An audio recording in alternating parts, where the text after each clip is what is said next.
gravando, né? Ok. Tá gravando. Muito bem, gente. Então, boa tarde a todos. Bem-vindo ao colóquio especial. E hoje vai ser apresentado pelo Dr. Danilo Coelho. Danilo, ele é químico pelo DQF, né? E trabalha na área de química inorgânica durante a iniciação científica. E, em seguida, decidiu fazer doutorado na área de química teórica. Então, começou a trabalhar, eu tive a honra de trabalhar com ele durante esse tempo. Mas Danilo é uma pessoa muito inteligente, muito versátil. Então, no meio do doutorado dele, ele decidiu fazer experimentos. Na realidade, já no meio do doutorado, já começou a fazer alguns experimentos aqui em Recife, mas aí ele foi para a Universidade de Pittsburgh, onde ele desenvolveu uma série de experimentos relacionados à tese de doutorado dele e que resultaram num artigo no Science, né? Então, foram experimentos bastante importantes. Não sei se você vai falar a respeito, já falou em outras oportunidades aqui no DQF. Isso. Depois Danilo voltou e ele achou que ele tinha gostado mais da parte teórica, né? E aí ficou mais mexendo no computador, e onde ele tem desenhado proteínas novas que não existem na natureza, que desempenham uma série de funções interessantes que ele vai falar para vocês. Nesse meio tempo ele também foi responsável por identificar, lá na época, lá no início da pandemia, da epidemia de Zika, foi responsável por identificar uma região extremamente importante da proteína envelope do vírus Zika, da qual foi repassada para os pesquisadores da Universidade de Oxford, que utilizaram essa região na formulação de uma vacina de DNA, da qual usa exatamente o mesmo adenovírus da vacina da Covid-19 da Oxford da AstraZeneca, o mesmo grupo, né, que é o ChAdOx1. E eles utilizaram esse peptídeo Danilo também como inspiração para desenhar um experimento para validação da vacina que eles tinham desenhado. Então, Danilo é uma pessoa extremamente inteligente, capaz, metódica, no bom sentido, né? Quer dizer, uma pessoa extremamente criteriosa, da qual eu tenho uma sorte enorme de estar trabalhando com ele. Além disso, ele é um excelente orador, como vocês já sabem, e aqueles que não conhecem ainda vão se certificar hoje, né? Então, eu vou dar as boas-vindas a Danilo, né? E agradeço a presença de vocês aqui hoje e vou mandar um oi aí para várias pessoas que eu estou vendo aqui da minha turma de seminário, já estou com saudade de vocês. Então, Danilo, por favor, com a palavra. Obrigado, Roberto. Bom, depois dessa introdução, acho que já pode terminar o colóquio, né? Deixa eu só compartilhar aqui minha tela. Só confirmar. Vocês estão conseguindo ver minha tela? Ok. Estamos sim, Danilo. Agora, deixa eu... Pronto. Bom, pessoal, então, boa tarde. Primeiro, gostaria de agradecer ao Dr. Roberto em nome do Programa de Pós-Graduação de Química, pela oportunidade de estar aqui apresentando para vocês um pouco dos resultados que eu venho obtendo no meu último ano de pós-doutoramento. O trabalho que eu intitulei de Estudos em Sílico de proteínas imunorreativas, tanto do vírus Zika quanto do vírus da SARS-CoV-2. Certo? Então, eu sou aluno de pós-doutorado do Programa de Pós-Graduação de Química. Esse colóquio aqui, inclusive, é uma das exigências para prestação de contas. E não deixa de ser também uma oportunidade de divulgar o trabalho que a gente vem desenvolvendo lá no laboratório. Então, eu sou integrante do grupo de modelagem de biomateriais, que é chefiado pelo Dr. Roberto Lins, é um grupo que fica sediado lá na Fiocruz, Pernambuco, que é um prédio que fica dentro do campus da UFPE. Nós temos à nossa disposição vários equipamentos, então nós temos dos clusters computacionais, que a gente trabalha com a parte computacional, nós temos uma parte de laboratório experimental enorme, são 850 metros quadrados à nossa disposição para fazer os nossos experimentos, e essa área experimental ela é equipada com vários equipamentos também. Então nós temos, por exemplo, um FPLC, que é para a purificação de proteínas, nós temos um equipamento de termoforese em microescala, que eu vou mostrar para vocês mais tarde, como é que funciona essa técnica. É uma técnica para você determinar constante afinidade entre duas moléculas diferentes. Recentemente foi adquirido um equipamento de dicroismo circular para caracterização de estrutura secundária de proteínas, e além disso nós também temos o suporte do núcleo de tecnologia da própria Fiocruz. Então lá nesse núcleo eles nos dão à disposição vários outros equipamentos. Temos microscopia, temos equipamentos para fazer PCR, então é um prédio bem equipado para a gente fazer os nossos experimentos, as nossas pesquisas. E o nosso grupo, ele é bem versátil, tá? Então, nós temos várias linhas de pesquisa no grupo. Uma das linhas de pesquisa que eu vou falar aqui hoje é a linha de engenharia de proteínas, e a gente desenvolve proteínas tanto para fins de diagnóstico, quanto para fins terapêuticos e também para estudo de interação proteína-proteína, tá? E no grupo também há desenvolvimento de vacinas de DNA, por exemplo, nosso grupo tem desenvolvido uma vacina, eu não estou nesse trabalho, mas nosso grupo tem desenvolvido uma vacina de DNA para a Zika, e eu já fiquei sabendo recentemente que foram obtidos resultados espetaculares. Provavelmente o Roberto vai apresentar num colóquio quando ele for convidado para dar o colóquio. E também existem trabalhos envolvendo a soroprevalência e vigilância de arboviroses, e também, atualmente, se eu não me engano, estamos também trabalhando com soroprevalência e sorologia do próprio vírus do SARS-CoV-2. Então, vou falar um pouco para vocês sobre o que é engenharia de proteína. Então, por que engenheirar proteínas? Proteínas, a gente sabe, elas são os building blocks, seriam os tijolinhos de toda forma de vida, e além disso, elas possuem várias aplicações. Então, você pode utilizar proteínas para fins terapêuticos, você pode usar proteínas para fins de diagnóstico, você pode usar proteínas para fins de catálise industrial, a fim de catálise industrial. Então, é extremamente importante você ter uma forma de obter novas proteínas, que essas novas proteínas, elas vão... Deixa eu ver se eu tiro isso daqui. Não está atrapalhando. Essas proteínas... seria interessante você ter uma forma de você desenhar e obter novas proteínas, porque essas novas proteínas vão exercer funções que você deseja. Então, para isso existe a engenharia de proteínas, e a engenharia de proteínas, ela é baseada em princípios termodinâmicos. Tá? Então, nós vamos fazer cálculos aproximados, vão demandar tempo computacional, e esses cálculos vão nos dizer qual seria a melhor sequência de aminoácidos que vai nos dar a estrutura de proteína que vai exercer a função que a gente quer. Porque a gente sabe que função, estrutura e sequência de proteína, eles estão intimamente interligados. Então, a ideia da engenharia de proteína é descobrir uma sequência de aminoácidos que vai lhe dar uma estrutura que vai fazer a função que a gente quer, certo? Geralmente, a função que a gente quer lá no nosso laboratório é uma função relacionada com alguma atividade biológica ou alguma atividade imunorreativa. Certo? Então, como eu vou falar bastante sobre essa parte de interação antígeno-anticorpo, ensaios de detecção de anticorpo, vou dar para vocês aqui uma introdução sobre alguns conceitos que vão ser importantes. Então, por exemplo, o antígeno é qualquer molécula que, quando entra no seu organismo, desencadeia uma resposta imune, e, consequentemente, essa molécula ela vai ser reconhecida por um anticorpo. Então, antígeno é uma molécula que é reconhecida por um anticorpo. E a região específica do antígeno que é reconhecida pelo anticorpo, a gente chama de epítopo, certo? Então, vocês podem ver aqui, nós temos um antígeno, que seria essa molécula que a gente chama de D3. Essa molécula é um domínio da proteína de envelope do Zika vírus, que eu vou falar um pouco sobre ela mais tarde.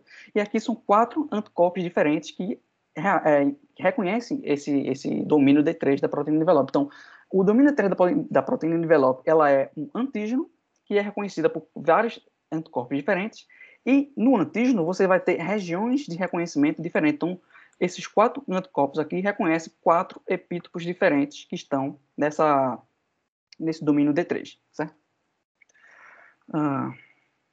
Outra coisa que é importante mencionar com vocês é como é que funciona um ensaio de detecção de anticorpo.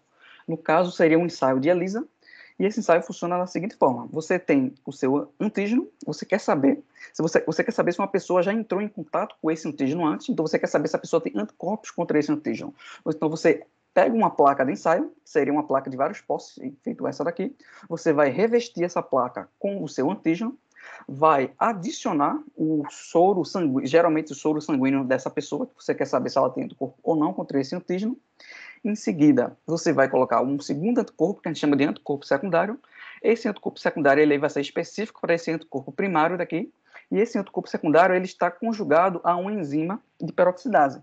E essa enzima, na presença de um substrato, vai desencadear uma reação colorimétrica. Então, no final, você vai revelar a sua placa, e se a pessoa tiver anticorpo contra esse anticorpo vai se ligar ao antígeno, consequentemente vai ser reconhecido pelo anticorpo secundário, e por fim você vai obter um sinal.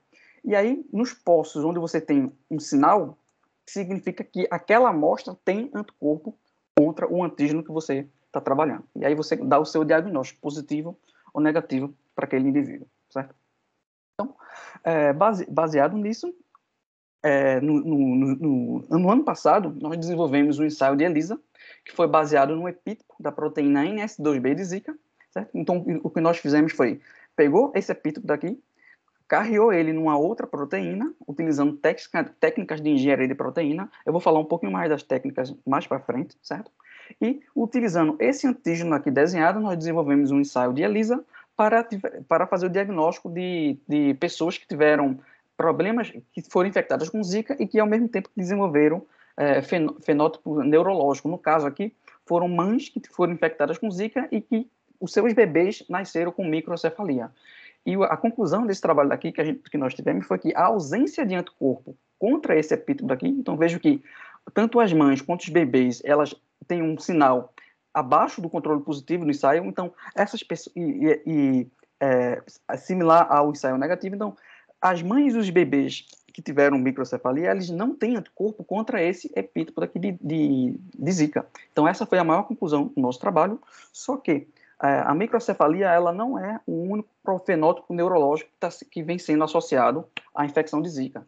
Um dos fenótipos neurológicos que está sendo associado recentemente é a desordem da neuromelite óptica, que ela é uma doença autoimune, inflamatória, e que causa danos ao sistema nervoso central da pessoa, certo? E um dos sintomas dessa desordem é a neurite óptica, que seria a inflamação do nervo óptico. E, recentemente, essa desordem tem sido associada com a presença de anticorpos contra a proteína aquaporina 4. A proteína aquaporina 4, que seria essa estrutura aqui, ela é uma proteína de membrana.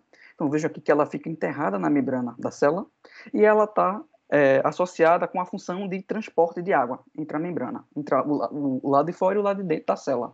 E o que tem sido hipotetizado, que tem sido mostrado nos últimos anos, é que a pessoa, ela por algum motivo, ela passa a desenvolver anticorpos contra a proteína, então ela passa a desenvolver autoanticorpos contra essa proteína, esses anticorpos vão atacar a aquaporina da célula, consequentemente a célula vai morrer. Então veja aqui que o astrócito ele vai morrer devido ao ataque dos anticorpos, o astrócito morrendo vai acarretar um efeito de cascata, que as outras células do sistema nervoso vão também morrer, e aí, por causa da ação desse autoanticorpos, a pessoa vai desenvolver um problema neurológico no sistema nervoso central. Certo? E, recentemente, lá no final em 2015, 2016, quando tivemos o surto de Zika aqui no Brasil, além de ter aumentado o número de casos de Zika, de pessoas infectadas com Zika no país, o número de casos de pessoas que tiveram neuromelite óptica e neurite óptica associada com a infecção com Zika também aumentou. Então, foi hipotetizado que talvez a infecção pelo vírus da Zika esteja induzindo a criação de anticorpos que estejam atacando a proteína aquaporina 4 e desencadeando, então, o problema neurológico na pessoa. Então, o que nós fizemos foi pegar o poliproteoma inteiro do vírus Zika. Então, o código genético do vírus da Zika, ele vai codificar diferentes proteínas, algumas vão ser estruturais, outras vão ser não estruturais. Então, nós pegamos todas essas proteínas que são decodificadas no genoma do vírus, fizemos um alinhamento com a proteína aquaporina 4 para ver se existia alguma similaridade entre a aquaporina 4 e alguma proteína do Zika vírus. Por quê? Porque se houver alguma similaridade, a pessoa vai desenvolver anticorpo contra a proteína do vírus da Zika, só que como essa proteína vai ser parecida com a aquaporina, pode ser que esse anticorpo, que é para o vírus, acabe também atacando a aquaporina. E o que a gente observou foi que existe uma região da aquaporina que tem uma similaridade de 25% a 29% com a proteína NS2B de Zika, que é justamente aquela região em que a gente desenvolveu um ensaio de ELISA. A gente viu que essa região daqui ela é um epítopo do vírus Zika, e essa região ela tem uma similaridade com a região C-terminal da proteína aquaporina. Então, será que anticorpos contra essa região está atacando a aquaporina? Então, para isso, a gente produziu essa região C-terminal da aquaporina em laboratório, desenvolvemos um ensaio de ELISA utilizando essa proteína aqui como antígeno, e aí verificamos que não. A gente verificou que as pessoas que foram infectadas com Zika e que tiveram problemas de neuromielite óptica, elas não têm anticorpo contra essa região da aquaporina. Então, a infecção por Zika não está desencadeando a produção de anticorpos que estejam atacando a aquaporina 4, certo? Então, para ter certeza mesmo de que a infecção por Zika não está induzindo a produção de anticorpos contra a aquaporina, nós fizemos um ensaio de ELISA utilizando agora não a aquaporina 4, mas utilizando o antígeno contendo o epítopo da proteína NS2B de Zika, e novamente nós observamos que as pessoas que foram infectadas com Zika, que desenvolveram problema neurológico, de neuromielite óptica, elas também não têm anticorpo contra a região NS2B de Zika. Então, algum outro mecanismo está sendo desencadeado na pessoa após ela infectada por Zika, que está fazendo com que ela desenvolva problema de neuromielite óptica e que não está associada à produção de anticorpos que atacam a proteína aquaporina. E aí, para isso, foi feito um estudo em vivo, certo? Então, foram infectados camundongos com o vírus da Zika, e ao longo do tempo foram retiradas amostras tanto do soro do camundongo quanto do tecido do olho do camundongo. E aí o que a gente viu foi que durante o período de infecção, os camundongos eles perdem peso, e depois de um tempo eles voltam a ganhar peso, ou seja, na fase aguda eles perdem peso, e durante a fase convalescente, quando eles vão sarando da doença, eles vão adquirindo o peso perdido novamente. E o que foi observado foi que no soro, a viremia, a quantidade de vírus no soro, com o tempo, ela vai caindo também, certo? Só que no tecido óptico, não. No tecido óptico, até 3 semanas após a infecção, ainda é encontrado partículas virais no tecido do olho do camundongo. Então, o que a gente conclui desse trabalho é que a infecção por Zika, que está associada com problemas de neuromielite óptica, ela não é associada à produção de anticorpos autoimunes que vão atacar a proteína aquaporina 4. Está, na verdade, associada à presença de partículas virais no tecido óptico da pessoa. E aí o mecanismo de como esse vírus vai entrar no tecido óptico, como ele vai agir ali dentro, aí seria o objetivo de um outro trabalho que provavelmente vai ser feito posteriormente, tá? Então, nesse primeiro estudo daqui, eu queria dar o crédito para quem merece os créditos, quem fez a produção e a produção da proteína e o desenvolvimento do ensaio de ELISA foram o João, a Catarina e o Bruno, que são integrantes lá do nosso laboratório. João, que recentemente se formou em medicina. Catarina, que na verdade não está mais no nosso laboratório, mas ela fez mestrado no nosso laboratório.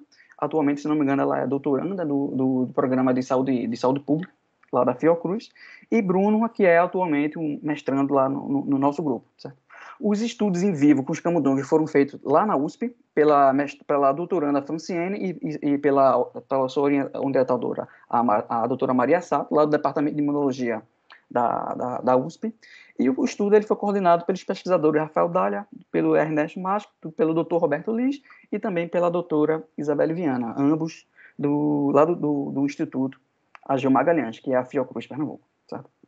Então, continuando a falar sobre o vírus da Zika, nesse segundo estudo, o que nós fizemos foi o seguinte: o genoma do vírus, como eu falei para vocês, ele vai codificar diferentes proteínas. Uma das proteínas é a proteína envelope, que seria essa proteína aqui. Então, vejam aqui que nós temos a partícula viral. A partícula viral, ela no seu exterior, ela é formada por dímeros da proteína envelope, que seria essa proteína daqui em verde, e tem uma região da proteína envelope que a gente chama de domínio D3, que é essa região em cinza daqui. E a gente sabe que existe um estudo que foi publicado em 2016, que essa região daqui, ela é uma região antígena. Então, existem anticorpos que são elicitados contra essa região. Então, aqui que vocês estão vendo aqui, essa daqui é uma molécula de um anticorpo que está reconhecendo o domínio D3 o domínio D3 da proteína do envelope. E aí estudos de neutralização mostram que esse anticorpo daqui, ele consegue neutralizar o vírus da Zika. Deixa eu só falar para vocês aqui uma introdução de como é que funciona um ensaio de microneutralização. Então, no ensaio de microneutralização, você quer saber se uma determinada molécula, aqui em amarelo, ela consegue neutralizar o seu patógeno. Então, no caso aqui, eu quero saber se essa proteína daqui, ela consegue neutralizar o vírus. Então, o que é que eu faço? Eu faço uma diluição seriada dessa minha proteína, então faço ela, eu produzo várias soluções de concentrações diferentes dessa minha proteína, coloco essas soluções, essa diluição seriada para reagir com o vírus da Zika.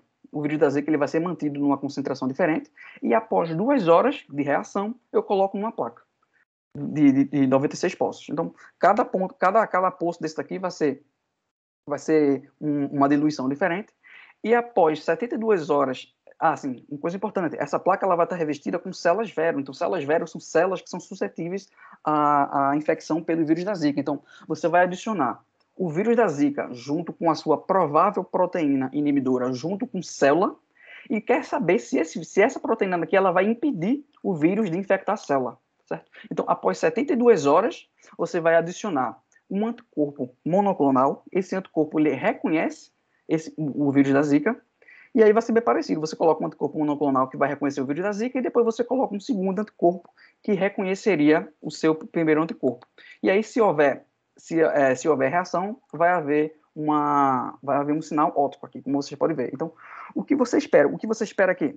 Se a sua proteína conseguir neutralizar o vírus na presença da célula não vai infectar e ele não vai se replicar.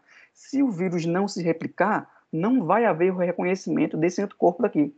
E se esse anticorpo não conseguir reconhecer, significa que não vai ter sinal. Então aqui, o que a gente espera é que a proteína, ela em alta concentração, ela consiga neutralizar o vírus.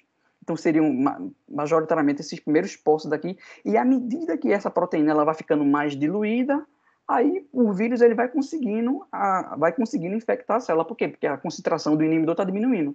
Então, o que se espera é que você obtenha uma curva dessa forma aqui. Nos primeiros poços, você veja a neutralização do vírus, enquanto que quando o inibidor está praticamente ausente, o vírus ele consiga, de fato, infectar a célula. E aí, a partir desse ensaio, você consegue fazer uma curva de densidade óptica e determinar se a sua proteína ela consegue inibir ou não a replicação do vírus. Certo? Então, o que esses autores aqui fizeram foi justamente um ensaio de microneutralização para mostrar que esse anticorpo daqui, ele consegue neutralizar o vírus da Zika, que seria essa curva aqui em amarelo. A curva em amarelo mostra que esse anticorpo aqui, que é direcionado para o domínio D3 da proteína envelope, ele consegue neutralizar o vírus. Então, qual foi a ideia que a gente teve? A ideia que a gente teve foi, ao invés de criar uma proteína para antígeno de diagnóstico, por que a gente não cria uma proteína baseada nesse anticorpo que a gente sabe que neutraliza o vírus para criar uma molécula sintética que também consiga neutralizar o vírus? Então, para isso, o que a gente fez foi pegar a região de CDR desse anticorpo, que a gente sabe que neutraliza o vírus. O que é a região CDR? Então, essa daqui, como vocês estão vendo aqui, é a estrutura de um anticorpo convencional. Então, um anticorpo convencional, ele vai ter 2 cadeias, ele vai ter uma cadeia que a gente chama de pesada, que seriam essas cadeias em azul aqui, essas 2 cadeias, elas são iguais, e vai ter uma cadeia leve, que seriam essas 2 cadeias aqui em vermelho. Então, aqui está a estrutura real de um anticorpo, o código de cor é a mesma, então aqui você tem as 2 cadeias leves e as 2 cadeias pesadas. E aí, existe uma região do anticorpo que interage especificamente com um antígeno, que seria na região variável, que a gente chama de CDR, que seria a região de complementaridade, certo?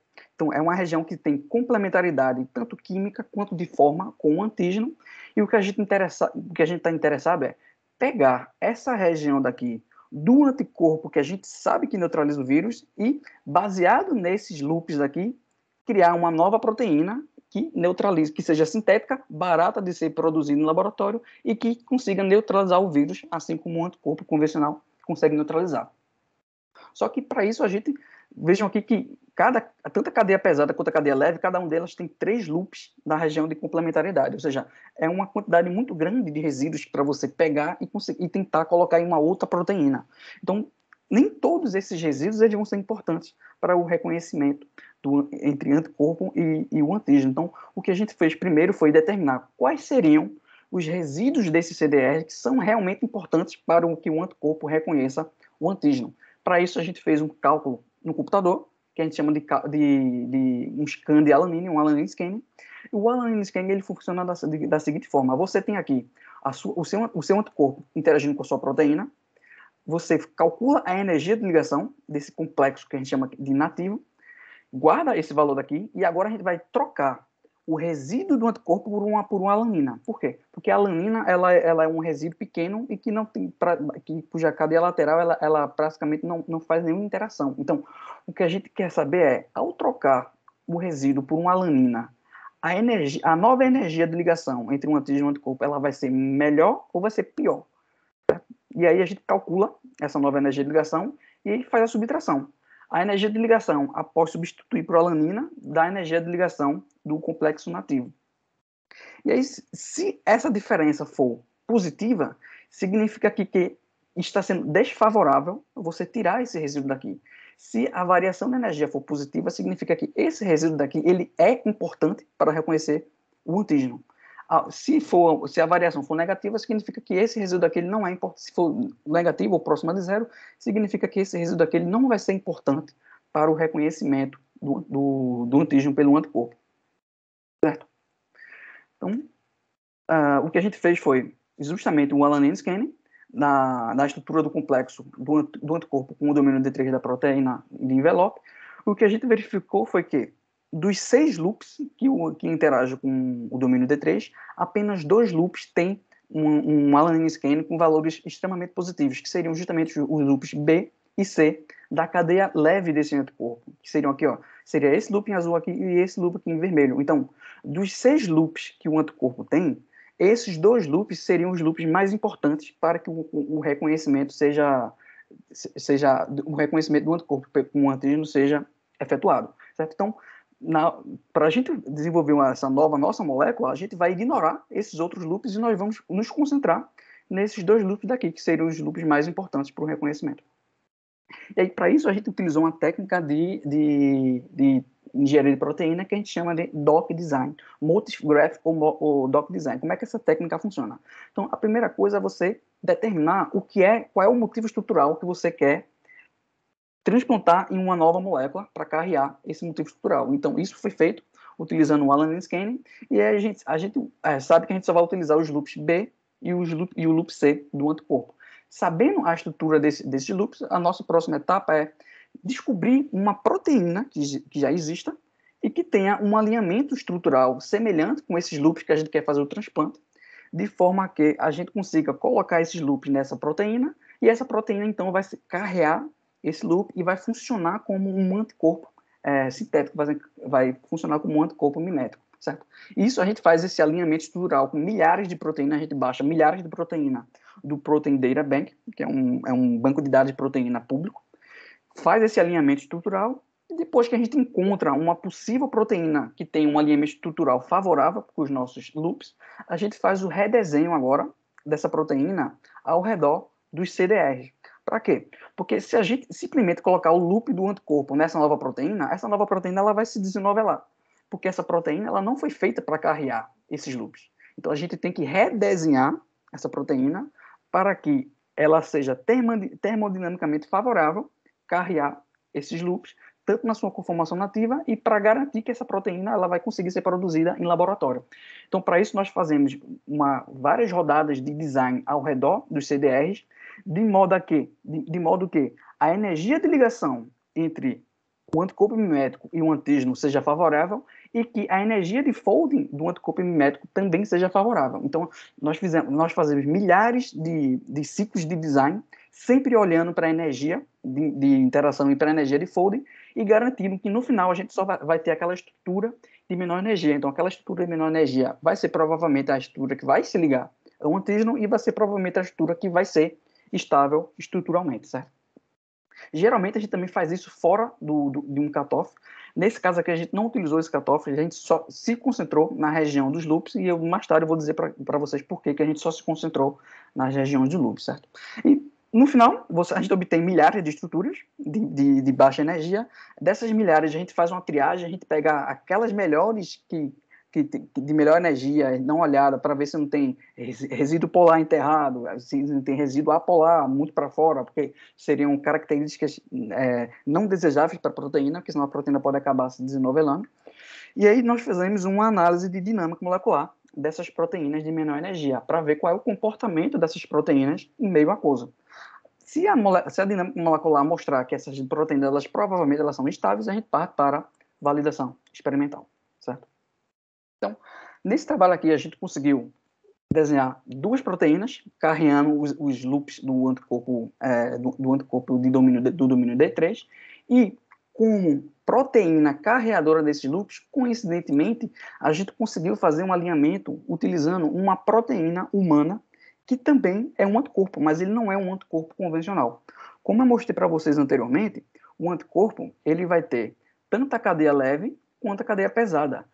Nesse caso aqui, essa proteína daqui, ela é um anticorpo unicamente de cadeia leve. Então, ela não tem a sua cadeia pesada. É um anticorpo humano que tem apenas a cadeia leve e que a gente conseguiu fazer um alinhamento estrutural bem satisfatório. Então, aqui, ó, vocês podem ver que em amarelo é a estrutura do loop do anticorpo original, utilizado naquele trabalho, e que a gente pegou e fez o alinhamento estrutural com a proteína que a gente chama de Benson-Jones, é uma proteína Benson-Jones, essa proteína que a gente chama de VLL, essa proteína que está aqui em vermelho. O alinhamento estrutural foi praticamente perfeito, vejam aqui que está praticamente superpostos, e os resíduos que a gente viu no alanine scanning, que são importantes para o reconhecimento, eles estão com a sua orientação muito semelhante à sua configuração no anticorpo original. Então a gente conseguiu fazer esse alinhamento utilizando essa proteína daqui, viu que a energia de ligação entre a proteína vermelha desenhada e o antígeno foi de menos 43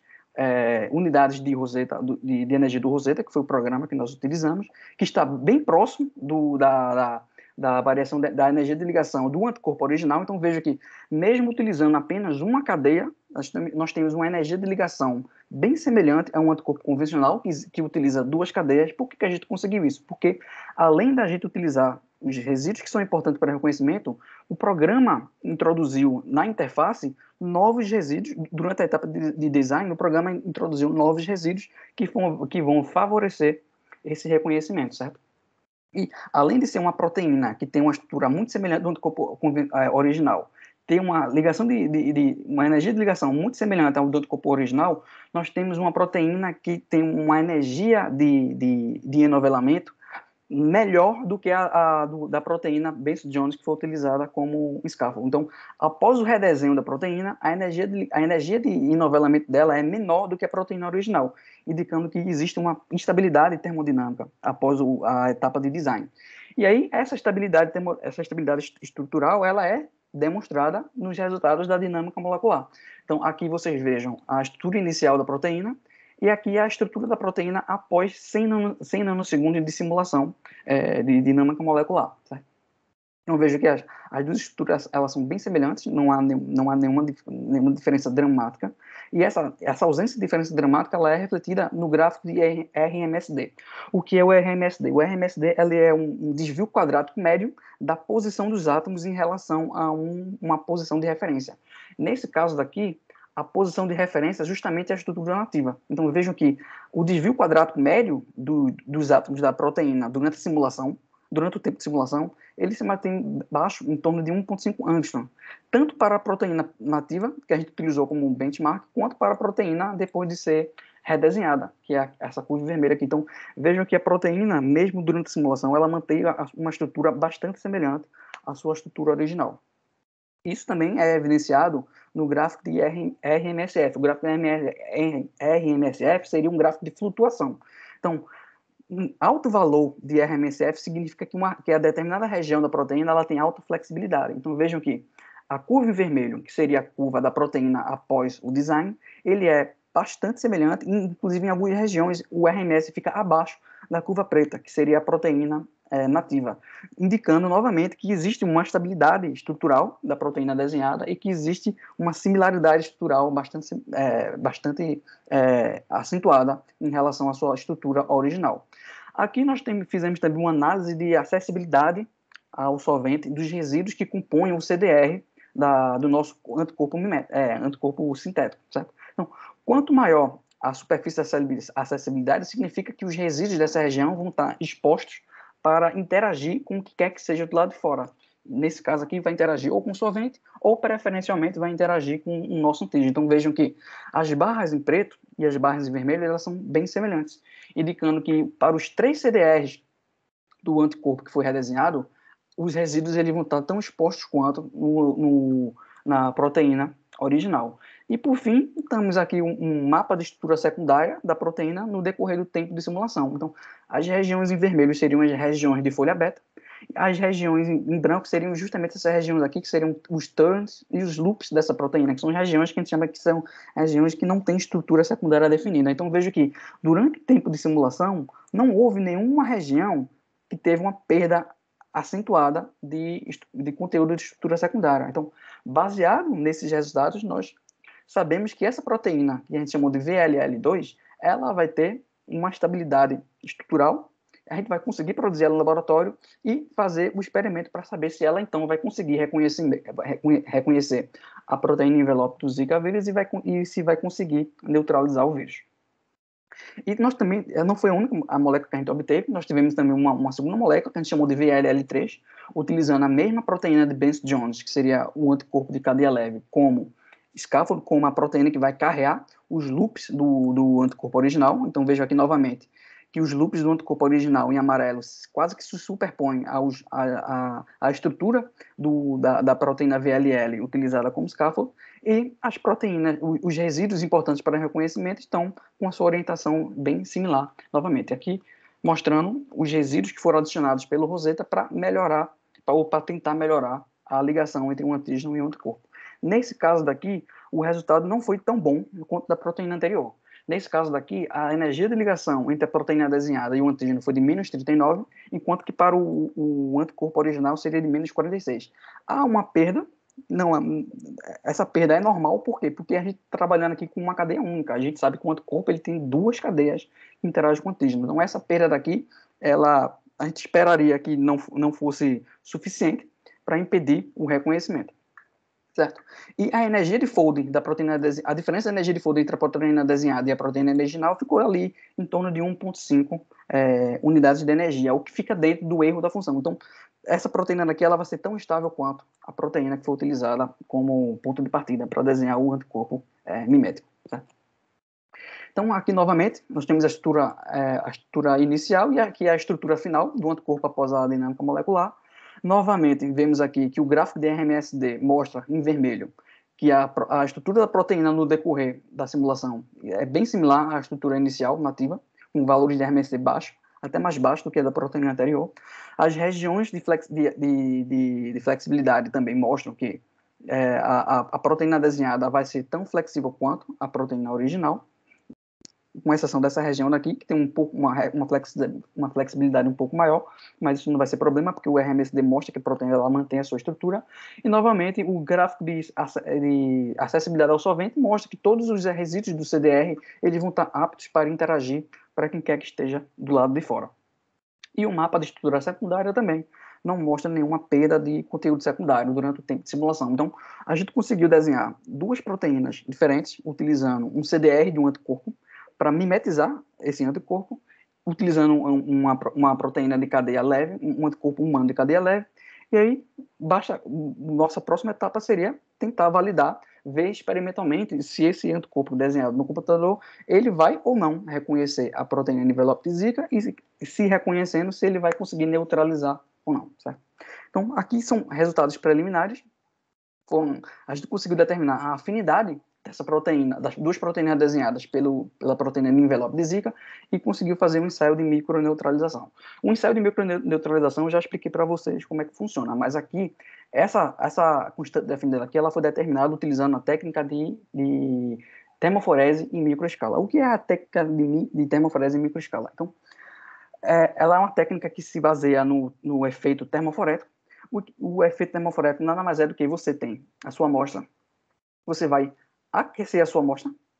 No que você aquece a sua amostra, as partículas, vai ocorrer um gradiente de temperatura aqui, e o que vai acontecer é que as partículas da sua amostra, da sua solução, elas vão tender a migrar para regiões de baixa temperatura, certo?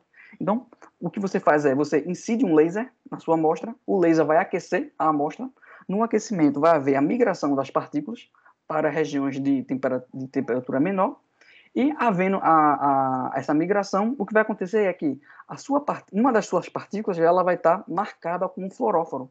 E aí você consegue monitorar a fluorescência no ponto de aquecimento à medida que há a migração das partículas da região mais quente para a região mais fria. E a partícula ela vai migrar em maior ou menor velocidade dependendo do tamanho dela. Então, o efeito termoforético ele depende da área da partícula, vai depender da camada de solvatação da partícula, vai depender do tamanho da partícula. Essas coisas daqui, se a proteína ela estiver isolada, então a inércia dela ela vai ser menor. Se essa proteína que você marcou ela estiver ligada a uma outra proteína, você vai ter uma inércia maior. Então, o efeito termoforético ele vai ser dependente da concentração da sua proteína e da concentração do ligante. Quanto maior for a concentração do ligante, espera-se que haja uma ligação maior e o efeito termoforético ele seja menos pronunciado. E isso você consegue monitorar porque você vai fazer várias diluições da sua proteína, você vai ter vários capilares.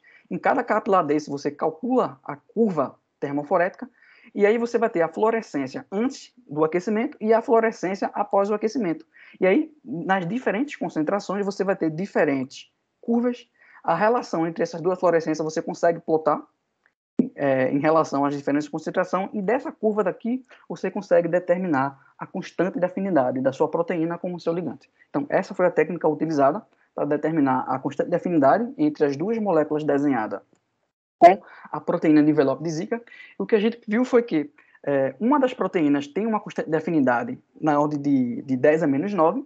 Essa é uma ordem de magnitude que é semelhante a de anticorpos que são neutralizantes. Então, por exemplo, o anticorpo que foi utilizado como ponto de partida para esse trabalho, ele também se liga à proteína de envelope na ordem de 10 a menos 9, da sua constante de afinidade.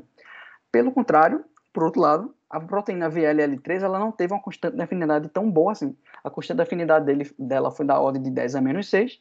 E aí, quando a constante de afinidade começa a ficar acima de 10 a menos 9, a gente já não espera que há o reconhecimento antígeno anticorpo, mas a gente já não espera que esse anticorpo ele consiga neutralizar o vírus. Nesse caso que não, a proteína VLL2 ela teve uma constante de afinidade da ordem de 10 a menos 9, que é semelhante à do anticorpo original. Então foi feito um ensaio de neutralização, de microneutralização, para ver se essa proteína daqui, se o VLL2, ele consegue neutralizar o vírus da Zika. Então aqui vocês observam que é um resultado preliminar, tá? Não a curva ela ainda não está ideal. O ideal seria que a gente diminuísse ainda mais a concentração e aumentasse mais a concentração da proteína para obter uma curva sigmoidal, tanto com o platô de cima quanto com o platô de baixo. Mas esse resultado preliminar, ele nos mostra que sim, aparentemente, essa proteína daqui, ela consegue neutralizar o vírus numa concentração da ordem de 40 nanomolar. O que é esse SE50 40 nanomolar? Significa que uma alíquota de 40 nanomolar da sua proteína é o suficiente para neutralizar 50% do vírus presente no seu ensaio. Certo? E aí vejam aqui que essa curva em azul mostra que utilizando apenas o VLL na ausência do Zika vírus, não houve toxicidade. Então, essa curva daqui mostra que não houve toxicidade da proteína utilizada, enquanto que a curva em vermelho mostra que, sim, essa proteína ela demonstra um potencial de neutralização do vírus, mas é um ensaio que ainda precisa ser aprimorado. Certo? Então, são resultados preliminares. Tá? Então, desse trabalho aqui, o que a gente conclui é que a gente, utilizando a técnica de engenharia de proteína computacional, nós conseguimos desenvolver duas proteínas baseadas num anticorpo que se liga ao domínio D3 da proteína envelope de Zika. Né? Ambas as proteínas mostraram estabilidade estrutural através do estudo de dinâmica molecular. Das duas proteínas, o ensaio de termoforese em microescala mostra que a VLL2 ela tem alta afinidade pela proteína de envelope de Zika e que, aparentemente, ela tem potencial de neutralização. Só que vão ser necessários ensaios adicionais para fazer uma melhor caracterização dessa proteína. Mas tudo indica que nós temos uma proteína que vai conseguir neutralizar o vírus da Zika, certo? Novamente, dá crédito a quem merece o crédito. Nesse trabalho daqui, quem fez a produção da proteína, o ensaio de termoforese em microescala e o ensaio de neutralização foi Lícia, que é uma aluna de mestrado lá do nosso laboratório, do nosso grupo, e o estudo foi coordenado tanto pela doutora Isabelle quanto pelo doutor Roberto Lins, certo? Bom, chega de falar de Zika, vamos falar agora sobre o vírus do SARS-CoV-2, certo? Então, nós fizemos 2 estudos sobre algumas proteínas do vírus, na verdade, sobre uma proteína do vírus SARS-CoV-2, que é justamente a proteína de espícula. Então, vejam aqui que isso aqui é a partícula viral do SARS-CoV-2. A proteína de espícula é uma proteína que é encontrada na superfície desse vírus e é uma proteína que ela é um heterotrímero, então, ela é, na verdade, composta por 3 cadeias iguais. Aliás, heterotrímero não, desculpa, ela é um homotrímero. Então, ela é composta por 3 cadeias iguais que se juntam, fazem um assemble para formar essa estrutura em espícula daqui. E tem uma região dessa proteína de espícula que ela sofre um rearranjo conformacional que é para permitir que a proteína se ligue ao receptor da célula humana. E o receptor da célula humana, que seria a enzima convertora de angiotensina 2, em português seria ECA2, em inglês aqui seria a ACE2. Então, essa proteína de espícula daqui, ela interage com esse receptor da célula humana. Após esse reconhecimento daqui, vai permitir que haja um rearranjo conformacional da proteína e vai haver a fusão entre a membrana do vírus com a membrana da célula e o vírus vai conseguir liberar o seu material genético dentro da célula humana. Então, essa é a função da proteína de espícula na superfície do vírus, no ciclo de replicação do vírus. Só falando um pouco mais da estrutura dessa proteína de espícula, ela é formada por 2 subdomínios. O subdomínio S1, ele possui um domínio que a gente chama de domínio N-terminal, que seria essa região aqui em azul, e ele possui um outro domínio, que seria o domínio que interage diretamente com o receptor da célula humana, que a gente chama de domínio o receptor binding domain, que a gente chama de domínio RBD. Então, essas 2 regiões aqui são as 2 regiões da proteína de espículas que são majoritariamente visadas durante a produção de anticorpos. Então, são as 2 regiões, as 2 regiões antigênicas da proteína de espícula e que induzem a produção de anticorpos neutralizantes contra essa proteína de espícula, que seriam anticorpos que iriam impedir o vírus de se replicar e de infectar novas células. Certo? Só que a gente sabe que durante o seu ciclo de replicação, o vírus ele não é infalível. Então, durante a replicação do vírus, algumas mutações aleatórias vão acontecendo e algumas dessas mutações aleatórias, a maioria esmagadora delas, elas vão ser deletérias, então vão ser mutações que não vão ser favoráveis, mas vez ou outra vai acontecer de uma mutação aparecer e que vai ser vantajoso para o vírus. E vai ser vantajoso por diversos motivos, um deles dos quais a gente vai discutir aqui hoje. Certo?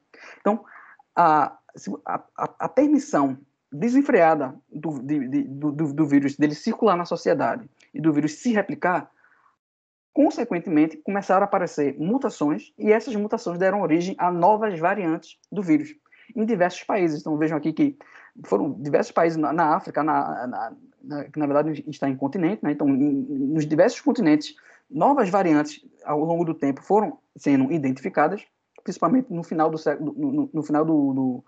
ano de 2020, no início do ano de 2021, começaram a ser detectadas novas variantes do vírus, certo? E o Brasil, obviamente, não ficou para trás. O Brasil, que gosta de uma farra, gosta de uma festa, assim, deu um show de como não deve funcionar o impedimento de um vírus de circular na sociedade. Então, aqui no Brasil, lá no finalzinho de 2020, foi detectada uma nova variante que foi chamada de variante P1, que é essa variante aqui em verde. Então, vejo que, atualmente, é a variante que está é a variante mais encontrada em território brasileiro. Essa variante P1, na verdade, que hoje em dia está sendo chamada de variante Gama. Certo? E aí teve um estudo, esse estudo foi um estudo feito pela Rede Genômica da Fiocruz, que é um estudo que engloba vários laboratórios no território brasileiro. Dos laboratórios que participam dessa rede genômica, um deles é o nosso, lá da Fiocruz, e o outro é o do pesquisador Gabriel Halal, que é um dos nossos colaboradores. E o que eles fizeram foi que eles conseguiram identificar aqui no território brasileiro, fazendo estudos de genômica, pegando a amostra de pessoas infectadas, fazendo o sequenciamento do genoma do vírus que infectou essa pessoa, eles conseguiram identificar aqui em território brasileiro novas variantes desse vírus, das quais elas, a B128, a B133, uma variante que chama de P2, a variante P1, que seria a variante gama, uma variante P1 que é similar a essa variante gama, mas possui outras mutações em regiões diferentes da proteína de espícula, e uma variante que a gente chamou de variante N10. Então, essas variantes daqui, elas têm tanto mutações na região de RBD, que eu não vou focar nela agora, vou focar um pouco mais para frente, quanto eles contêm mutações na região NTD da proteína de espícula do vírus. Só que, vejam que coisa interessante. Todas as mutações dessas variantes que foram identificadas, o DEL significa deleção, então significa que os resíduos 69 e 70, eles foram excluídos da proteína. Então, o vírus ele passa a produzir a proteína sem esses dois resíduos aqui. Então, veja que essas deleções de todas essas variantes aqui, elas ocorrem no NTD, na região NTD, e ocorrem numa região que a gente chama de uma região que é um supersítio antigênico da região NTD.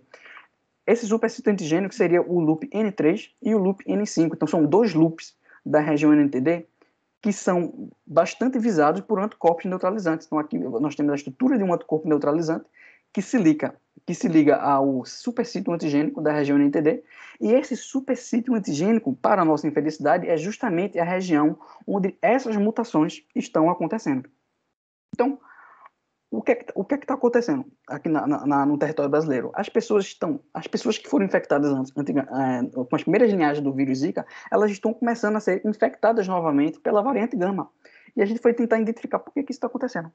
Então, olhando para o que acontece na interface entre a proteína NTD e o anticorpo antes e depois da mutação, o que a gente verifica é que antes existem algumas interações que são importantes para o reconhecimento antígeno-anticorpo, dentre elas algumas pontes salinas. Então, o que é ponte salina? Ponte salina é quando você tem um aminoácido que ele é carregado positivo e que está interagindo com um aminoácido que ele é carregado negativamente. Então, é uma interação de longo alcance, é uma interação colômbica e que é extremamente importante para o reconhecimento entre o anticorpo e o antígeno. E o que a gente verifica é que, após essa mutação daqui, 3 pontes salinas que existiam, elas passam a não existir mais. Então, interações que eram extremamente específicas e importantes para que o anticorpo reconhecesse, após a mutação, não existe mais. Então, esse anticorpo daqui, ele passa a não mais conseguir reconhecer a proteína de espícula dessa nova variante.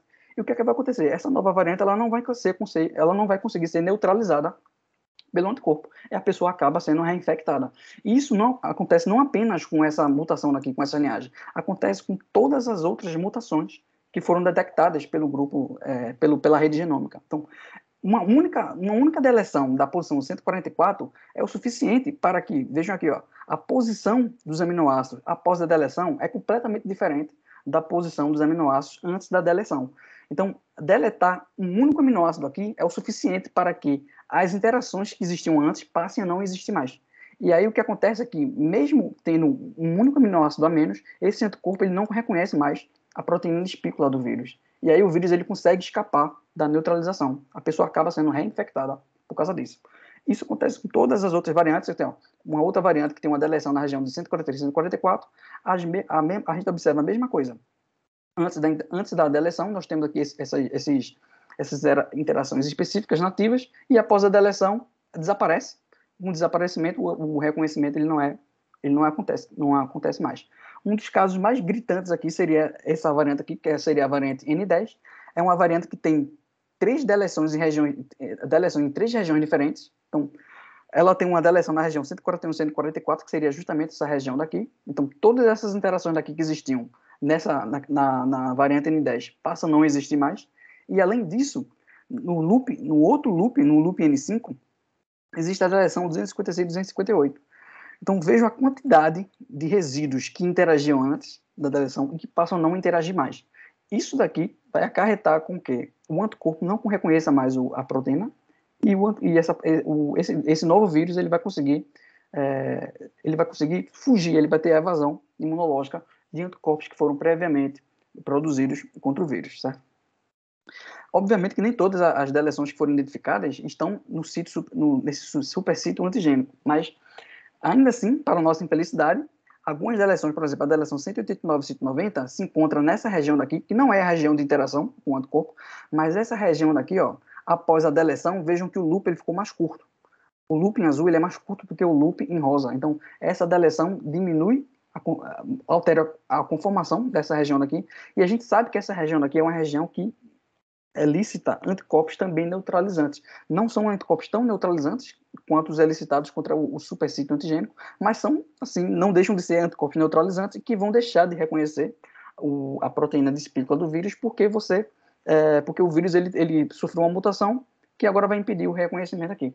Então, essa mutação que vai acarretar numa evasão imunológica foi identificada em todas as variantes que foram descritas pela rede genômica, que são variantes que circulam aqui no Brasil, majoritariamente são variantes da linhagem P1, que seria a linhagem gama, só que, para nossa infelicidade, essas mutações elas não acontecem apenas na região NTD da proteína de espícula, elas também acontecem no domínio de ligação ao receptor humano.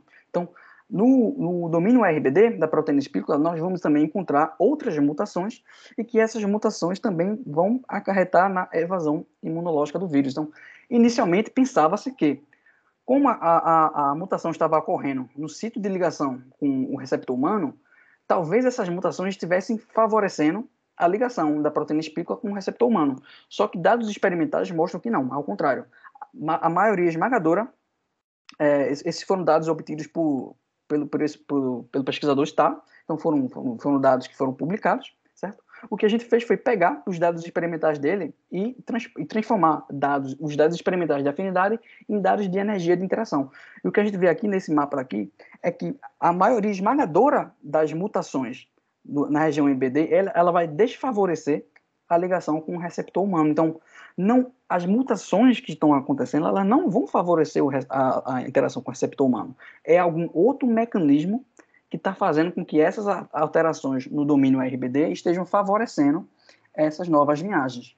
Então, o que a gente hipotetizou é que pode ser que essas mutações das linhagens que estão aparecendo, que seriam essas mutações daqui, você vê aqui na tabela, elas estejam, na verdade, fazendo com que anticorpos que sejam induzidos contra a região RBD, eles passem a não mais reconhecer. Da mesma coisa que aquelas deleções estavam fazendo com que anticorpos contra a região NTD não reconhecessem mais a região NTD, a gente hipotetizou que as mutações na região RBD estavam fazendo com que anticorpos neutralizantes contra essa região passem agora a não mais reconhecer.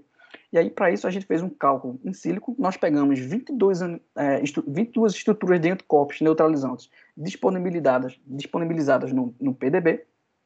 Fizemos um estudo em sílico para ver o que acontece com a energia de ligação antes e depois da interação. Então, só voltando um pouquinho aqui para aquele slide do alanine scanning, o que a gente fez aqui foi uma coisa muito parecida com o alanine scanning, só que ao invés de substituir o resíduo original pela alanina, a gente vai substituir o resíduo original pelo aminoácido da mutação daquela linhagem. E aí a gente faz a mutação e faz exatamente o mesmo cálculo. A gente calcula a energia de interação antes da mutação, calcula a energia de interação depois da mutação e calcula essa diferença de energia. Se essa diferença de energia for positiva, significa que após a mutação, o anticorpo ele não consegue mais reconhecer o domínio RBD do vírus. Então, provavelmente o que está acontecendo é que o vírus está sofrendo a mutação, essa mutação desfavorece a ligação com o anticorpo e o anticorpo não consegue mais neutralizar o vírus. Então, o vírus está livre para circular numa população, mesmo que essa população já tenha entrado em contato com esse vírus anteriormente. Foi exatamente isso que a gente observou. Certo? Então, nós fizemos isso para 20, como eu falei para vocês, 22 anticorpos, 22 estruturas de anticorpos diferentes. Então, esses anticorpos eles são classificados em 4 categorias. Nas categorias 1 e 2, significa que são anticorpos que se ligam na mesma região do receptor da célula humana. Então, aqui, ó, você veja que a estrutura em verde seria o receptor da célula humana interagindo com o RBD, e em azul seria um anticorpo neutralizante de classe 1 e 2 que se liga na mesma região do receptor humano. E também nós incluímos no nosso dataset de anticorpos da classe 3 e 4, que são anticorpos que vão interagir com o domínio RBD, mas numa face que é oposta à face de interação com o receptor da célula humana. Apesar da interação de ser na face oposta, vejam aqui que existe um impedimento estérico. Então, esses anticorpos daqui, eles neutralizam o vírus porque eles vão impedir o RBD de interagir com a ACE2, e esse anticorpo ele também vai impedir o RBD de interagir com a ACE2, mas com um impedimento estérico um pouco menor. Então, espera-se que anticorpos de classe 3 e 4 não sejam tão potentes quanto os anticorpos de classe 1 e 2. E foi exatamente isso que a gente verificou. Então, fazendo essa análise em si para todas as variantes, para todos os anticorpos que a gente obteve do PDB, o que a gente verificou foi que, primeiro, ao fazer essas mutações, a energia de ligação com a ACE2, a mudança ela é desprezível. Então, vejo aqui que esses pontos em verde aqui significa que, após fazer a mutação de cada linhagem dessa daqui, a diferença de energia de ligação com a ACE2 antes e depois da mutação, ela fica dentro do erro da nossa função. A gente utilizou uma função de energia para fazer esses cálculos, e o que a gente observa aqui, a diferença de energia antes e depois da mutação com a ACE2, ela é ou dentro do erro da função, ou ela é muito baixa. Então, essas mutações elas não vão ser suficientes para fazer com que a afinidade entre o RBD e o receptor humano seja dramaticamente melhor. Então, não é porque o receptor está se ligando melhor. O que a gente verificou foi que, na verdade, o que está acontecendo é que, após as mutações, a interação do RBD mutante com os anticorpos neutralizantes está sendo pior para as variantes que a gente chama de variantes de preocupação. São a VOC. As variantes de preocupação são as variantes que passaram a ser predominantes em determinadas regiões geográficas. Então, a B117 seria a variante alfa, que é a variante que passou a ser predominante no Reino Unido. A B1351, que é a variante beta, passou a ser predominante na África do Sul. E a P1 é a nossa famosa P1, que é a variante gama, que passou a ser predominante aqui no Brasil. Então, o que a gente verificou foi que as mutações dessas 3 variantes fazem com que a interação com anticorpos de classe 1 e 2, que seriam esses pontos azuis, seja muito pior do que com o RBD original, fazendo com que esses anticorpos não consigam mais reconhecer o vírus mutante. O vírus consegue escapar do sistema imune e ele consegue se espalhar numa população, mesmo que a população já tenha entrado em contato com o vírus anteriormente. E isso não foi verificado com as outras variantes que a gente chama de variantes de interesse. Essas variantes de interesse aqui, elas são variantes que apareceram, mas que no decorrer do tempo elas não passaram a ser variantes predominantes. Apesar dos anticorpos de classe 3 e 4 ter uma piora, os anticorpos de classe 1 e 2, que são os anticorpos mais importantes para neutralizar o vírus, eles continuam a se ligar. Vejo que a diferença de energia fica dentro do erro da função. Então, as variantes de preocupação, as variantes de interesse, elas continuam sendo reconhecidas pelos anticorpos neutralizantes e, por isso, elas não passam a ser a variante majoritária naquela determinada região geográfica. E a variante P3, na época que a gente fez esse estudo, foi uma variante que foi identificada nas Filipinas. E a gente hipotetizou que seria a variante que seria a predominante nas Filipinas, e foi exatamente o que aconteceu. Então, com esse modelo daqui, a gente fez o cálculo tanto com Rosetta quanto com Foldex. Esses 2 gráficos aqui mostram basicamente o mesmo trend. O trend que a gente vê aqui é que as novas variantes, elas possuem mutações na região RBD, e essas mutações pioram a ligação com anticorpos previamente elicitados, fazem com que as novas variantes elas consigam escapar do sistema imunológico da pessoa. Escapando do sistema imunológico da pessoa, o vírus ele consegue se espalhar de forma facilitada na população. Certo? A gente fez também um mapa de frequência de contato entre os aminoácidos do RBD com os anticorpos. E a gente vê que os sítios de mutação, veja aqui, ó, o sítio de mutação seria o 417, 484, o 501, o 452, veja aqui, ó, essas regiões aqui são regiões que têm quanto mais vermelho significa que a maior frequência de contato entre esse resíduo com os anticorpos neutralizantes. Então, eu vejo que são regiões que têm alta frequência de contato com os anticorpos neutralizantes.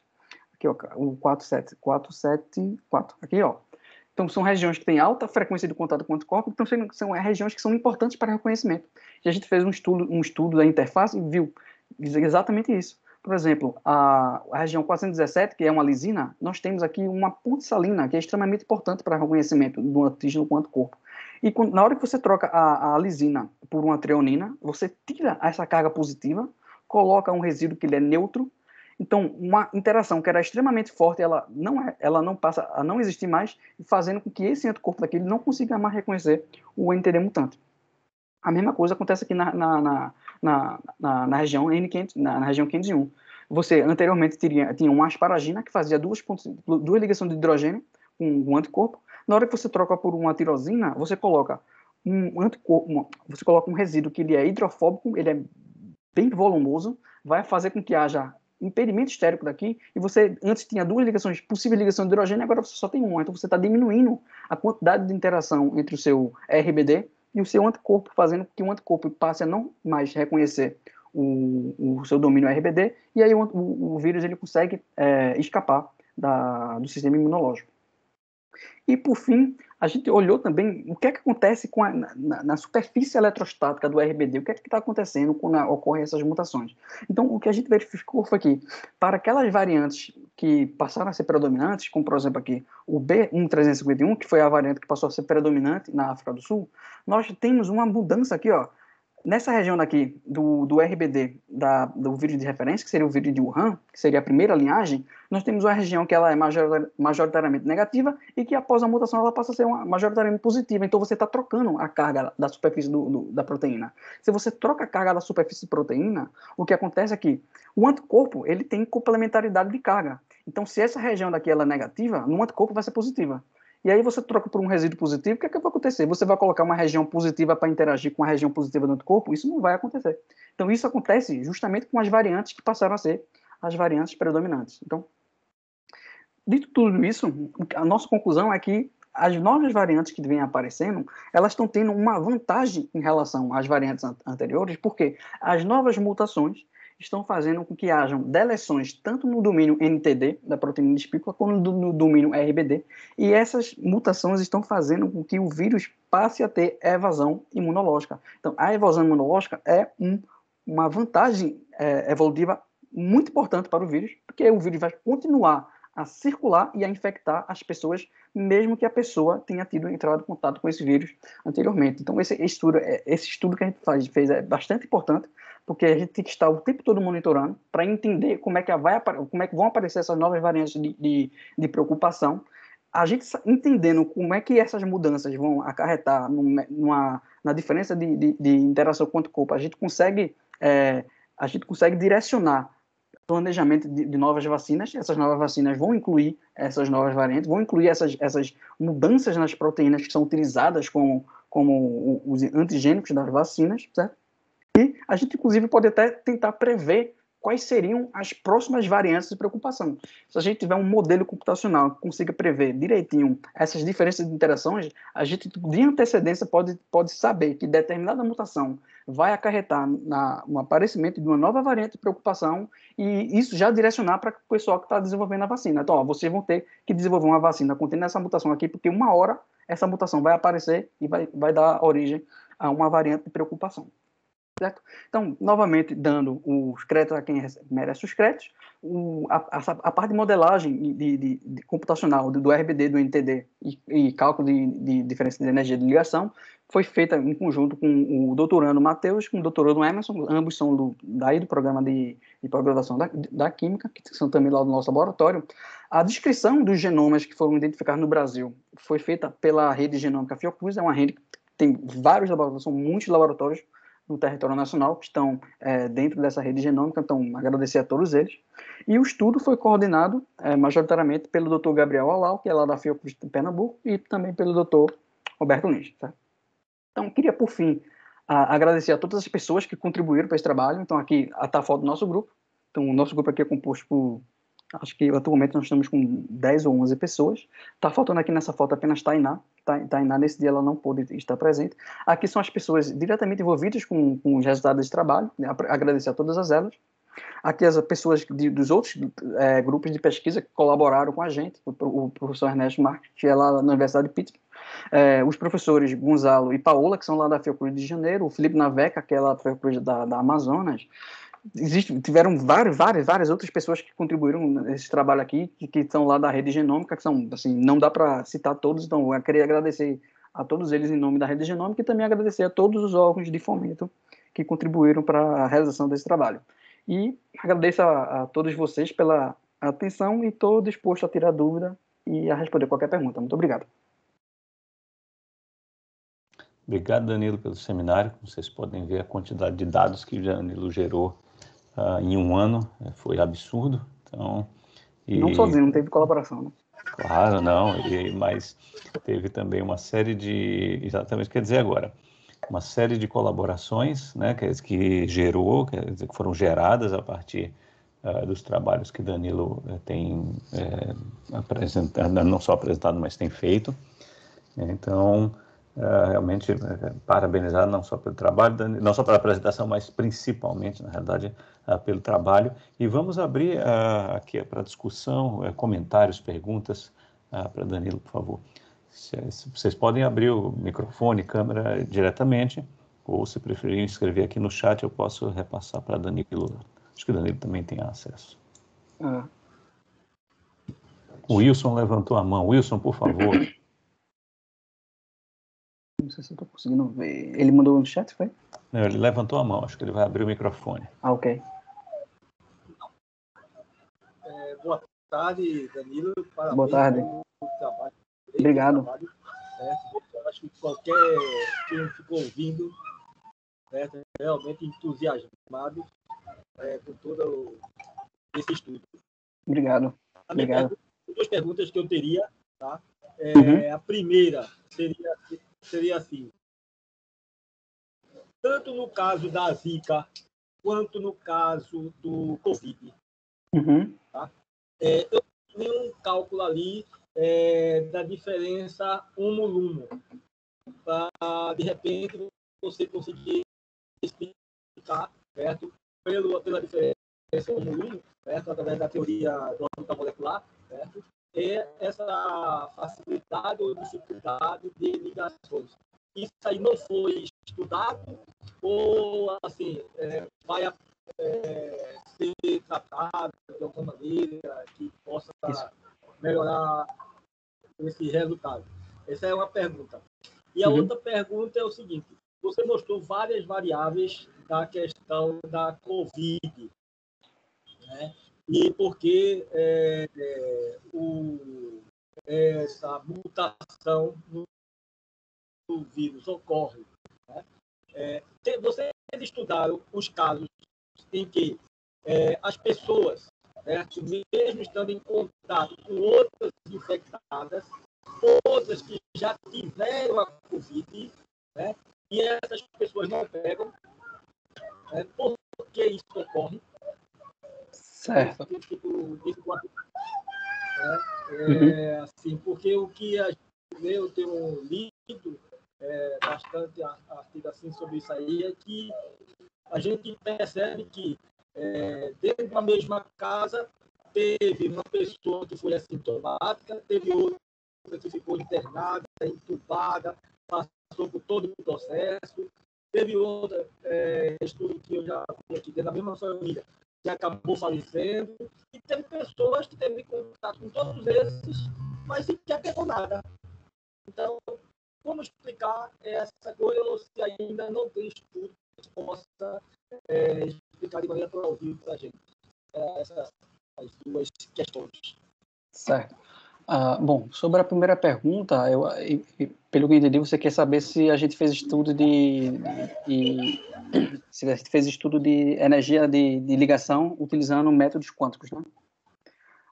Isso, porque você fala na energia no ΔG ali, né? Você fala no ΔG, aí todos os nossos cálculos são baseados em... Isso, todos os nossos cálculos são baseados em mecânica molecular.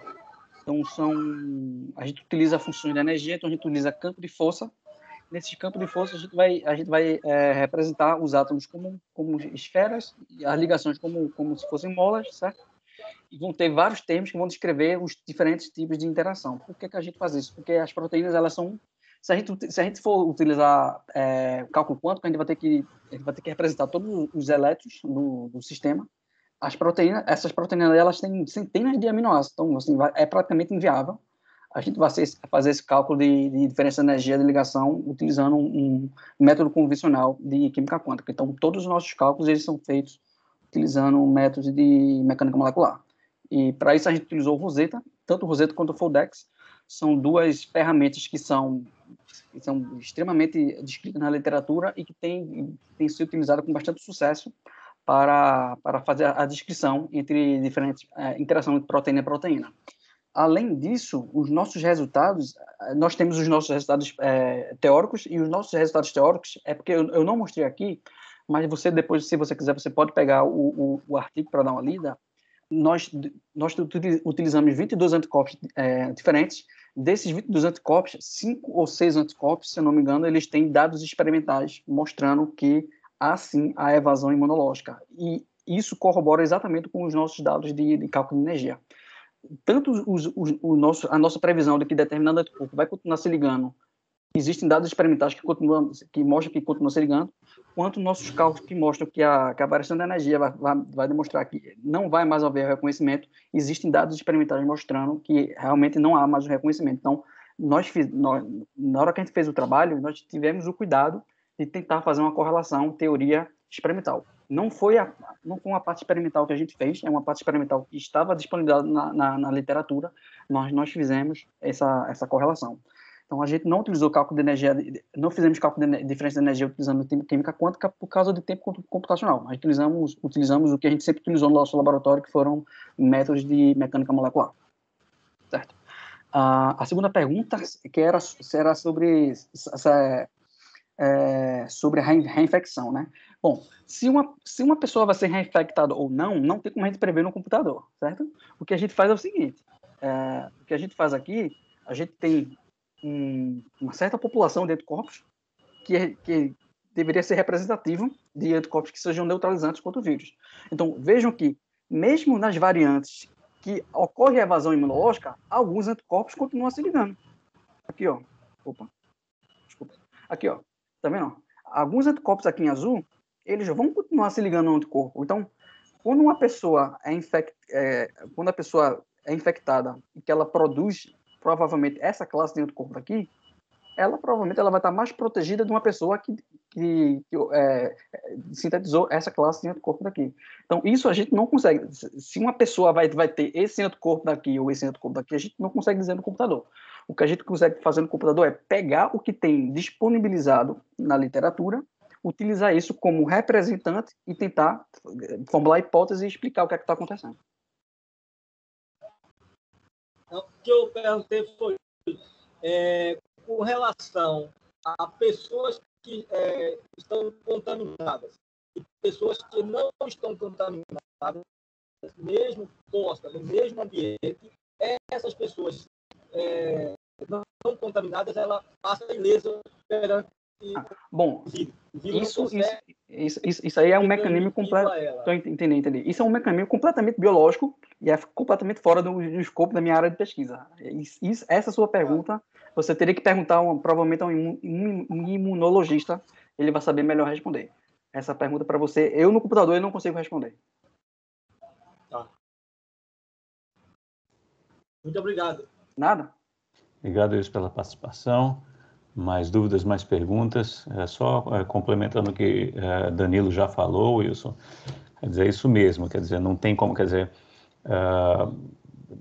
quando cada pessoa, você tem um determinado repertório de moléculas que vão guiar que tipo de anticorpos e a quantidade dos anticorpos que vão ser sintetizados. Então, se uma determinada pessoa, como diz Danilo, aí já teve um contato com a doença, por exemplo, ela foi capaz de sintetizar alguns desses anticorpos que ele está mostrando aí que protegem, então essa pessoa vai estar mais protegida. Se ela não foi capaz de, se ela produziu, mas foi do outro tipo, ela vai estar mais exposta, tá? E aí você pode ter essa diferença de gravidades da doença, não só com relação ao tipo e ao que a gente chama de título, ou seja, a quantidade de anticorpos presentes, mas também, obviamente, com e aí são os correlatos que a gente chama, né, que são justamente, vocês estão ouvindo falar de comorbidades, que aí entra desde estilo de vida, como se diz, a questões de saúde e genéticas também. Então, existe uma série de coisas muito mais complexas. Ricardo Longo vai fazer uma pergunta. Ricardo, bem-vindo, muito obrigado. Prazer você estar aqui conosco. Olá, Roberto. Olá, Danilo. Meus parabéns pela apresentação. Obrigado. Foi maravilhosa. Obrigado. Muito bom mesmo. Eu queria que... Bom, eu tinha duas perguntas. Na verdade, uma pergunta é um spoiler. A pergunta é para complementar o que o Wilson estava falando. O tempo que vocês levam para fazer essas simulações, né? E porque realmente, como o Roberto frisou, foi bastante rápido, né? Então, vocês conseguem fazer esse planejamento de uma maneira muito rápido, né? Então, só para dar uma ideia para a gente, quanto tempo você demora, mais ou menos, por simulação? Cada bolinha dessa daqui demora mais ou menos 15 minutos. Por quê? Porque, na verdade, o Rosetta, ele tem uma ferramenta chamada Rosetta Scripts. Então, você pode construir, ele é bastante versátil, você pode construir um protocolo para fazer o que você quiser. O Rosetta faz várias coisas. Uma das coisas que o Rosetta faz é justamente calcular a energia de ligação entre proteína e proteína. Então, a gente já tinha como a gente trabalha muito com essa parte de engenharia de proteína, a gente já tinha o know-how de como fazer um script para calcular a energia de ligação entre proteínas diferentes. Junto a isso, nós utilizamos também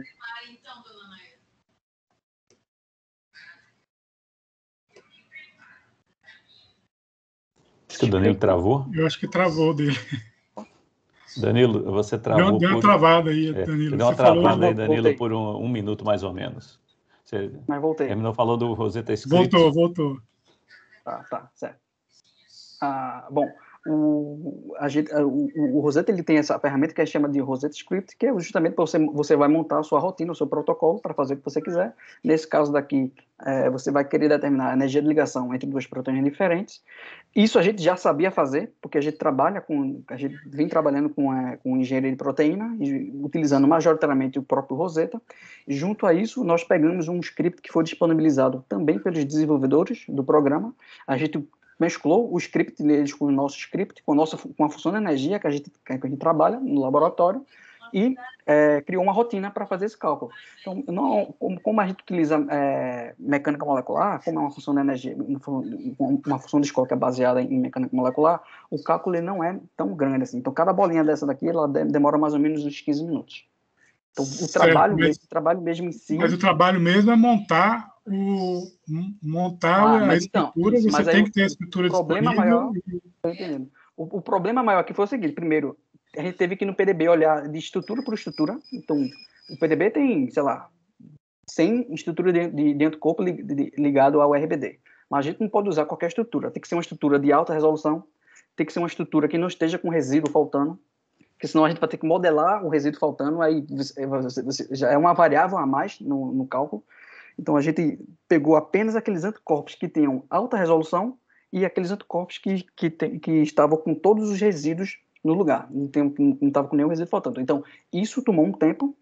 Depois disso, depois de pegar todos esses anticorpos que estivessem completos, nós tivemos que refinar a estrutura. Então, a gente teve que retirar a molécula de água, retirar íon, retirar tudo que não fosse proteína, fazer uma minimização, utilizando a mesma função de energia do programa, e após todo esse procedimento de limpeza e de minimização, foi que a gente conseguiu fazer os cálculos de variação de energia. E isso tomou um tempo, aí isso tomou uma semana, mas o cálculo em si ele não chega a ser muito demorado, não. Certo. E só um spoiler, né? Com essa velocidade que o pessoal tem desenvolvido vacinas, quando é que a gente vai ter a vacina da Zika? Desculpa, não escutei. A vacina para a Zika, quando é que a gente vai ter? Ah, não, isso aí você tem que perguntar para o Roberto. Ele que é o chefe. Não, é um trabalho que é de Bruno. O Bruno está no mestrado, ele está trabalhando. Bruno, Isabelle e Dr. Roberto. Bruno está no mestrado trabalhando com essa vacina de Zika, de DNA de Zika. Eu fiquei sabendo, na verdade, segunda-feira agora, que o Roberto deu uma palestra, e nessa palestra ele falou que recentemente obteve resultados de um pessoal lá de São Paulo que fez um experimento mostrando que a vacina funciona. Aí eu deixo a pergunta para o Roberto responder. Opa, que ótimo. Então, Ricardo, obrigado pela pergunta. A primeira, como o Danilo falou, como tudo em mecânica molecular, o cálculo é relativamente rápido quando comparado ao setup, né, ao que você tem que fazer antes. Então, o grande trabalho é muito mais o know-how em termos de saber que protocolo utilizar, como triar a estrutura, como manipular as coordenadas. Esse trabalho ele é muito mais decisivo na qualidade do seu resultado do que o tempo que você leva para obter o resultado. A outra coisa que Danilo não falou aí, mas que ele juntamente com o Matheus e Emerson fizeram, é que antes de fazer esses cálculozinhos aí, eles pegaram as 4.000 e tantas mutações experimentais e realizaram todas elas utilizando vários protocolos diferentes até chegar em aonde o erro médio foi mais ou menos 1,6 quilocalorias por mol do experimental, e aí esse foi o protocolo é justamente essa região rachurada aqui. Então, tá entendendo? Esses 15 minutos aí por bolinha, isso assim... 15 minutos por estrutura modelada. Mas assim... Quantas estruturas modeladas foram? Isso. Antes de chegar nesse protocolo, aí foi bastante tempo, né? Aí uma vez você tem, aí a coisa é rápida. Bom, com relação à vacina para a Zika, né?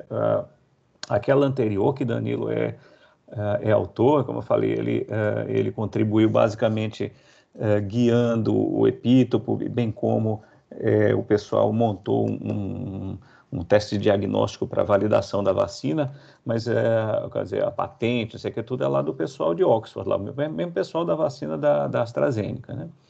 E aí, quando veio o Covid, acho que eles deixaram o negócio para lá, mas a gente continuou trabalhando e a gente fez uma que é um pouco diferente, parecida, mas diferente, né? Aqui na Fiocruz, então é produto nosso. E aí, essa semana, 2 semanas atrás, a gente não tem a parte de experimentação animal adequada aqui na Fiocruz, adequada sim, que eles chamam SPR, que é livre de patógenos, né? Tem de autocontrole de qualidade. Mas aí a nossa colaboradora lá, Maria Sato, da USP, então ela faz os experimentos com os camundonguinhos, a estudante dela, Franciane, então ela utilizou a vacina que ela já vai na terceira versão. A gente já fez 2 versões antes, a primeira versão não funcionou de jeito nenhum, a segunda versão funcionou, mas os anticorpos eles caem rapidamente depois de algumas semanas. A gente fez uma terceira versão agora. Essa terceira versão ela fez os ensaios com os camundongos, onde ela infecta os camundongos com o vírus, e aí, quer dizer, ela aplica a vacina antes, aí espera 1 semana, 2 semanas, enfim, vários intervalos, aplica a vacina e protegeu os camundongos adultos. Agora a gente gostaria de saber se vai proteger também os fetos dos camundongos. Aí isso ela tirou férias agora de umas 2 semanas e na volta vai fazer isso. Mas é nesse pé que está. Ah, que ótimo. Mas para chegar na fase 3 ainda tem um caminho longo, né? Isso, não. Aí, quer dizer, uma vez funcionando nos camundonguinhos, aí vai para a fase 1, passou da fase 1, vai para a fase 2, aí isso provavelmente leva aí alguns anos. De qualquer forma, não, para fazer a fase 3 tem que ter um surto de Zika, né? O Zika basicamente parou de circular. Vai demorar na realidade, parou, mas não muito, né? A gente está tendo um certo... Não é exatamente um surto, mas a gente está vendo muita dengue e chikungunya agora, e tem casos de Zika também circulando. Eu sei porque a gente tá coletando o material e está fazendo o diagnóstico aqui na Fiocruz, quer dizer, é o nosso grupo mesmo que faz isso, né? Mas assim, o que aconteceu, deu uma parada agora, Ricardo, porque a gente fez um estudo de soroprevalência e praticamente quase metade da população do Recife já teve Zika. Uau! É impressionante. Então, quer dizer, as pessoas estão protegidas. O que é que vai acontecer? O que vai acontecer é que vai precisar nascer novas pessoas, essas pessoas, né? Então, vai ser aquela coisa. Aí, quando a porcentagem da população baixar, aí vai vir outro surto. Aí vai vir outro surto. Exato. Então, Então, quando aparecer um novo sorotipo, né? Ou um novo sorotipo. Meus parabéns. Dengue tem 4, né? Realmente. Só tem um por enquanto. Obrigado, pessoal. Muito, muito legal. E a minha pergunta era essa, né? Quer dizer, se você estava contente com a precisão do seu método, mas os testes de validação que vocês fizeram realmente obter energias de ligação com erro médio de 1 quilocaloria e meio é sensacional. Realmente é muito bom. Impressionante mesmo. Meus parabéns, você, o grupo todo, o Roberto. Muito bonito o trabalho. Bastante sucesso aí. Valeu.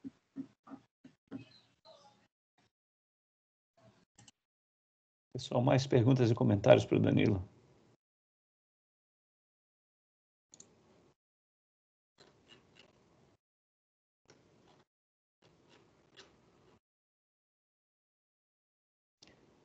Bom, Danilo, caso não, você gostaria de dizer alguma coisa? Não, eu só agradecer novamente a oportunidade de mostrar que o trabalho que tem sido desenvolvido. Agradecer a presença de todos e uma boa tarde. Obrigado, gente. Obrigado, Wilson, professor Ricardo Longo, pelas palestras. Foi excelente. Muito obrigado, Danilo, também. Bom final de dia a todos. Tchau, tchau, pessoal.